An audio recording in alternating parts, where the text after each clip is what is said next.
Good afternoon and welcome to the Midday News. Here's what we have in the bulletin. No bail for murder accused Jolyan Silvera. People's National Party to make its position clear on Constitutional Reform Committee report. And later in sports, Shericka Jackson's to make her Diamond League season debut this weekend.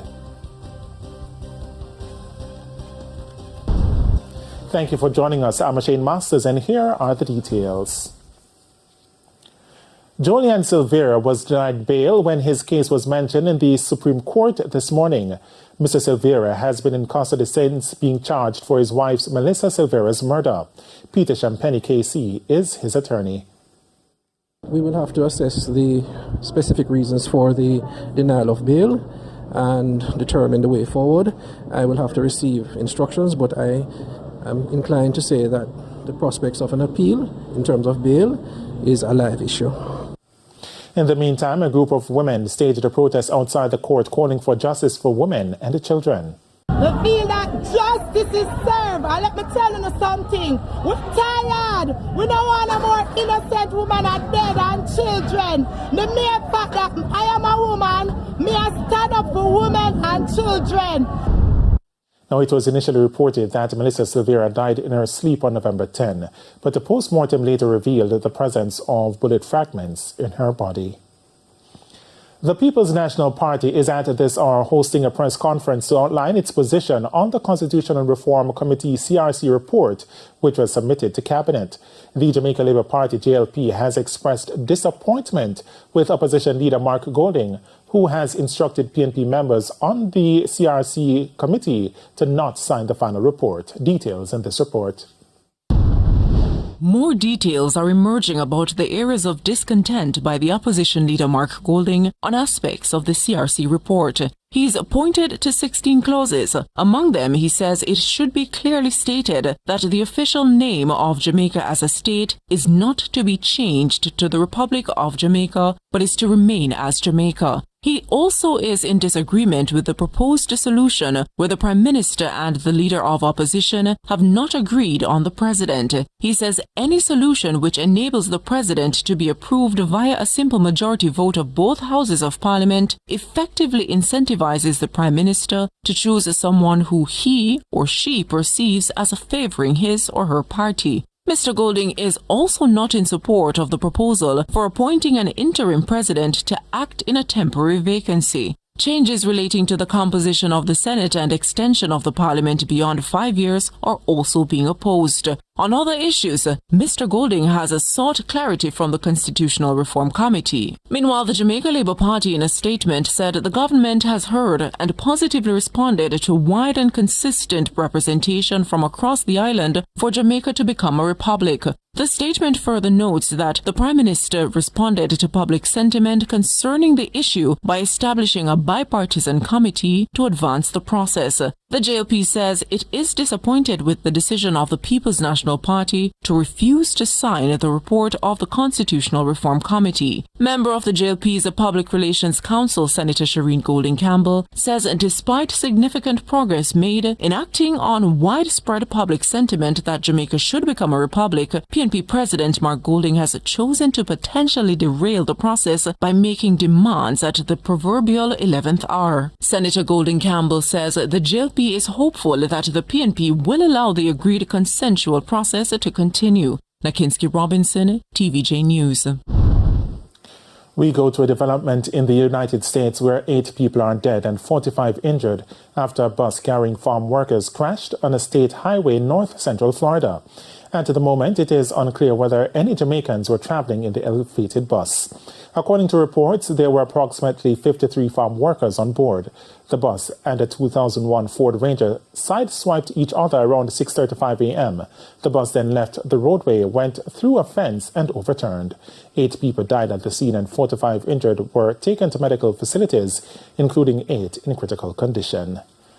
Residents of Dalvey and surrounding communities in eastern St. Thomas are this afternoon renewing calls for the authorities to address a long-standing issue in their community.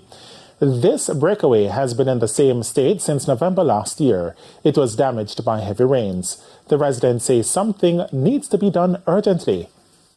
I'm afraid of walking on this bridge. Even when the vehicle is coming, I have to wait on that side until the vehicle passes because that side have the crack. So I don't want to walk on that side where the crack is. So I have to wait until the vehicle passes to come over on the corner side to walk. Whole heap of people dropping it.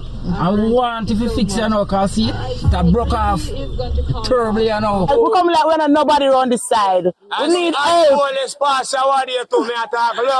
Andrew come him, look on it. Everybody come there, look on it, but they not do nothing to it. And that's not the only issue. When the rain fall, the whole area just flooding. And because of that, we always have this constant the water running and the wetness, and then now the mosquito time, now the mosquito come in. So right now, we can't even tell how the mosquito feed on our body. We just have to continue to flash and lick. We have to lock up early yesterday because we couldn't sit down out there so we stay if do my business because too much mosquito. And it is all because of the bridge.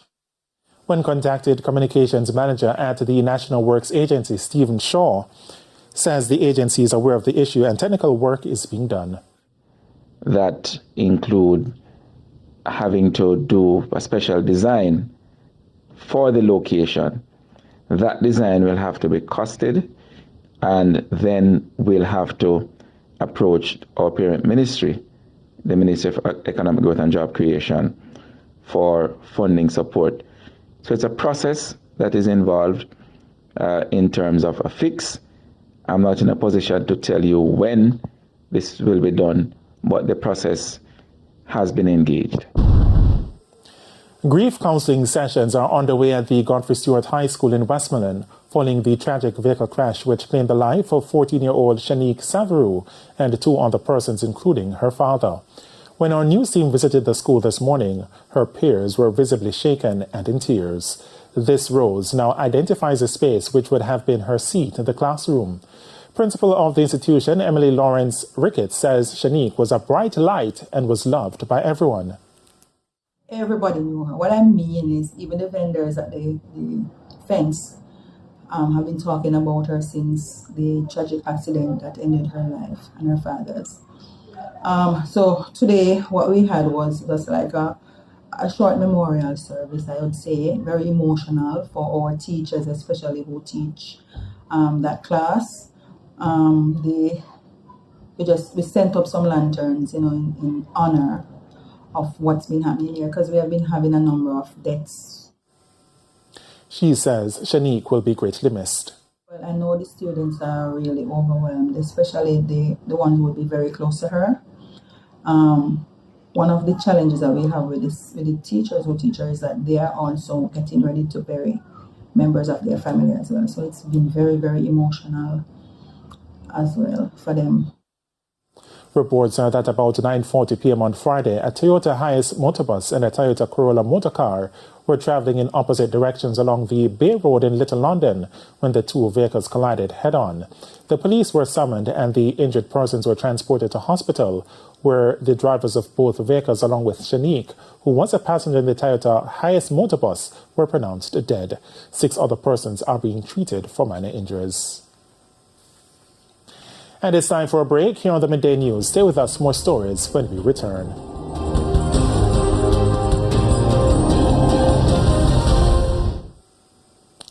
Welcome back to the Midday News. In Manchester, something exciting is happening at the Broadleaf Primary and Infant School. A first of its kind Smartboard has been introduced to the institution. Karen Simpson has details.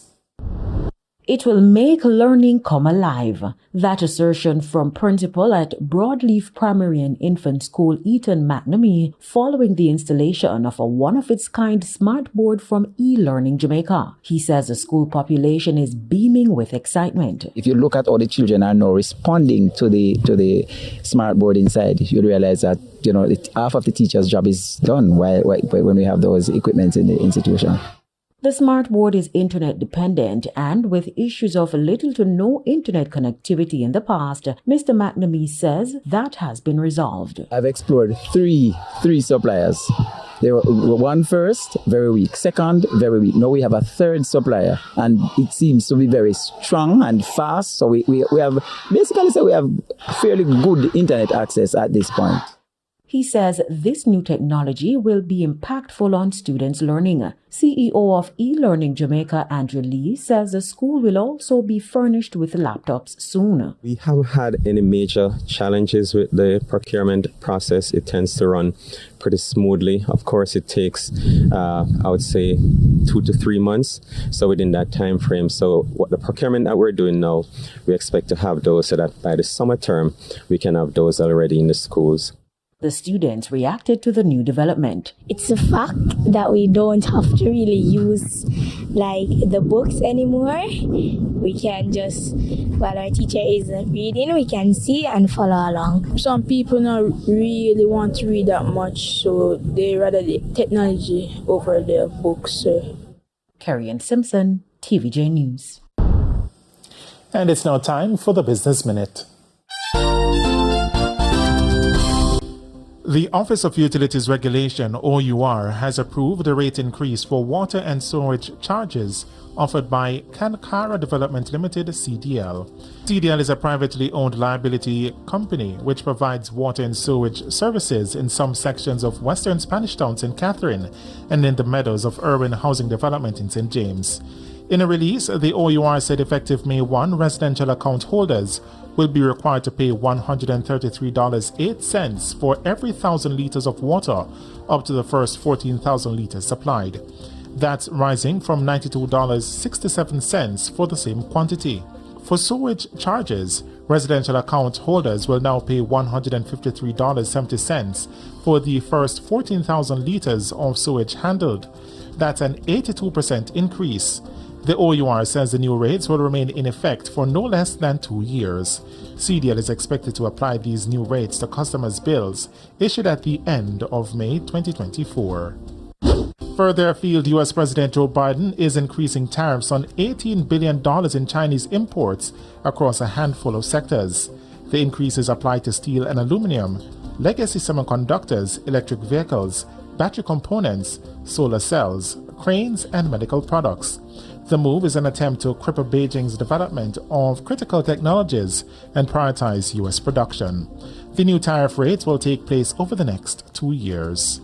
And that's it for the Business Minute. Time now for the top regional and international stories. In the region, the Federation of Teachers Organizations in Suriname says it will suspend the industrial action taken by teachers on Wednesday. The Federation's president said the leadership met last weekend to evaluate the situation and made the decision to end the industrial action. The teachers have been leaving school mid-morning daily since last week in support of the wider action taken by trade unions to get the government to reduce the rates for electricity. On the international scene, 2 French prison officers have been killed in an ambush on a prison van near Rouen in Normandy. According to reports, an inmate who was being transported in the van has escaped with the attackers. France's Justice Minister Eric Dupont-Moretti said 3 other officers were severely injured. He also said he was convening the Justice Ministry's crisis unit.